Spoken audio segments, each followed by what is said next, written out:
ৰাতিপুৱা উঠাৰ পিছতে চিন্তা ৰাতিপুৱা আজি ব্ৰেকফাষ্টত কি বনাম সেইকাৰণে ভাবিলোঁ পানী পিঠা বনাওঁ পানী পিঠাৰ কাৰণে পিঠাগুড়ি 1 কাপ চুজি আধা কাপ কেইচামুচমান দৈ আৰু অলপমান নিমখ তাৰপিছত অলপমান পানী দি ধুনীয়াকৈ মিশ্ৰণ এটা বনাই ল'লোঁ আৰু মোৰ এয়া পেষ্টটো ৰেডি হৈ গ'ল এনেকুৱাকৈ ল'ব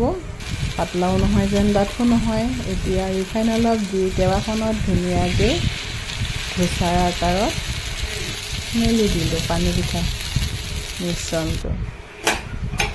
আৰু এয়া চাওকচোন কালাৰটো যেন কিমান ধুনীয়া হৈছে আৰু খাবলৈও সিমানেই ধুনীয়া লগত খাবলৈতো কিবা এটা লাগিব চব্জি সেইকাৰণে আলুকে বইল কৰি ল'লোঁ কাৰণ আলু চব্জিটো জলদিও হয় আৰু খাবলৈও টেষ্টি হয় পিঁয়াজ অলপ দিলোঁ আৰু নহৰু 2 ফুটামান দি তেলত অলপমান ভাজি ল'লোঁ তাতে বইল কৰি লোৱা আলুখিনি দি ল'লোঁ এতিয়া ইয়াত নিমখ হালধি আৰু জলকীয়া পাউডাৰ দি লৰাই থাকিম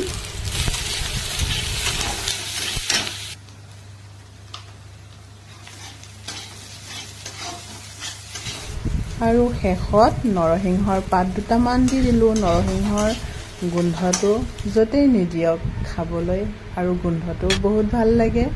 আৰু এয়া মোৰ আজি ৰাতিপুৱাৰ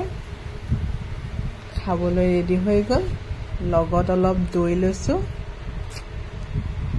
আপোনালোকেও এনেকৈ ঘৰত পানী পিঠা বনাই খাই চাবচোন